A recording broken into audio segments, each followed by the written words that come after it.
Hello. Ni anasad ko, good morning sa tanan, good afternoon sa uban o good evening kung sa uban, and good night, good morning. Karon ang akong himon is maghimo ko og portable toilet out of empty bucket, balde ug uban pa, basta unsay available sa inyong backyard, available sa inyong balay na dili na gamiton. Wash it thoroughly and make it into a portable toilet para kung magbiyahe mo, mag long drive with the family, tapos pareha na ako nga palaihi kaayo, di na ko moabot sa washroom, di na ko moabot magpagasolina, magnihi kay di na maagwanta sa bladder. Busa, I will teach you how to do it. This is very useful for the whole family, especially sa mga babae nga para na ako nga ang bladder di na mapugnan, ug sa mga bata sad. It's very convenient. So let's start. Kinahanglan na to og baldi na naay kaptanan kay mo manibitayan sa toilet paper. So toilet paper, wipes para na itrapo sa imong kamot after ka mangihi or mag-ebak. Tapos sanitizing spray after,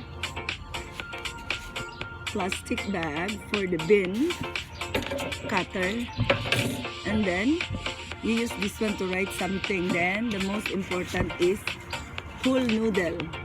Hiwaon ni mo diri nga para mag-cover sa lid. Okay, let's go. Here it is. So this is a bigger one. Dili ni siya kuan, it won't hurt your bum because it's a food grade bucket from the margarine. Okay, so first and foremost, take this off. Ano? Oh, yeah. Ano? Take this off and put the toilet paper. There. Here's the toilet paper. Ready to use, mga darling. Ready to use. Here. Then cover it.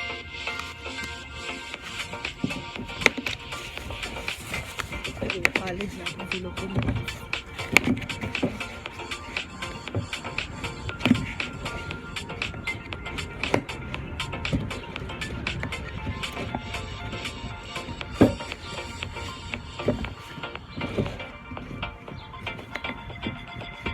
There you go. You're ready to go. There you go. You're ready to go. You have toilet paper. And then, before you use it, take note. You cannot pee here. You can pee here directly, but you have to wash it after. But to make it more sanitized, use a plastic bag. This plastic bag, ipalit ko sa Bianca Amon. Daghan kaayo ni siya og sulod. I think 100 for $4 or $3, I think. There. And then, look.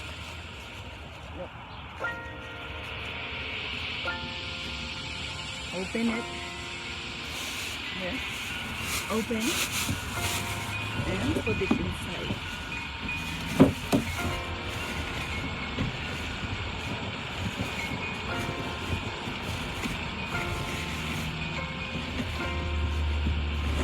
And then you can write something. You can write something in the bucket to make it more fun, just for fun.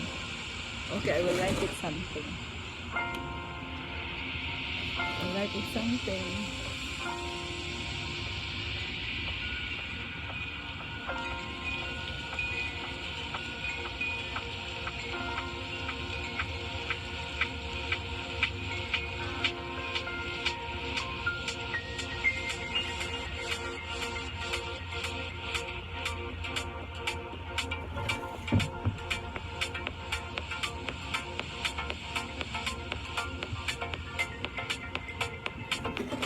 You know what? I wrote something here.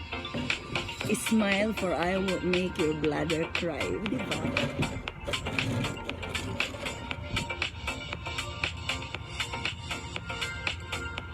Smile, for I will make your bladder cry.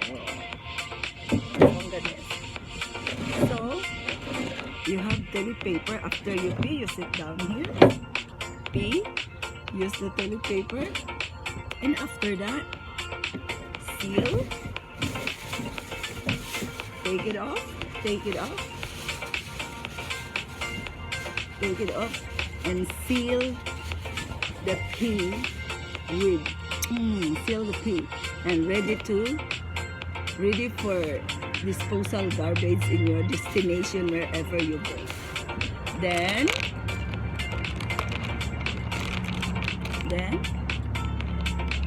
clean your hands with the wet wipes. Clean your hands with the wet wipes. And then sanitize. There you go. You got your portable toilet. Now, let me tell you something. You see this one, I didn't seal it because you know why? Me, you can seal it and do it like this. So it's intact. But for me, I don't want to use it because the way I put my plastic bag is here. It's up to you.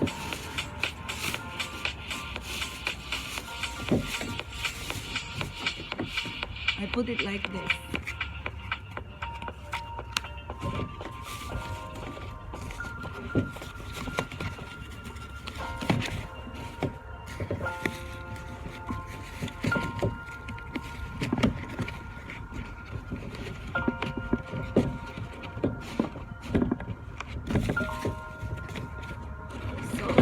It's up to you if you will do it like this here. So your bum will directly sit on here. This full noodle. So it's so soft. It won't hurt your bum. Dili masakitan ng imong almoranas kung almoranason ka. Tumpak. So there you go. You got a portable toilet. Smile, for I won't make your bladder cry. Good for women like me that cannot control the bladder anymore, cannot wait for gas station to put gas and pee, you know. Thank you for watching. More videos later for more DIYs that is very useful to everyone. Mama chup chup. Bye bye.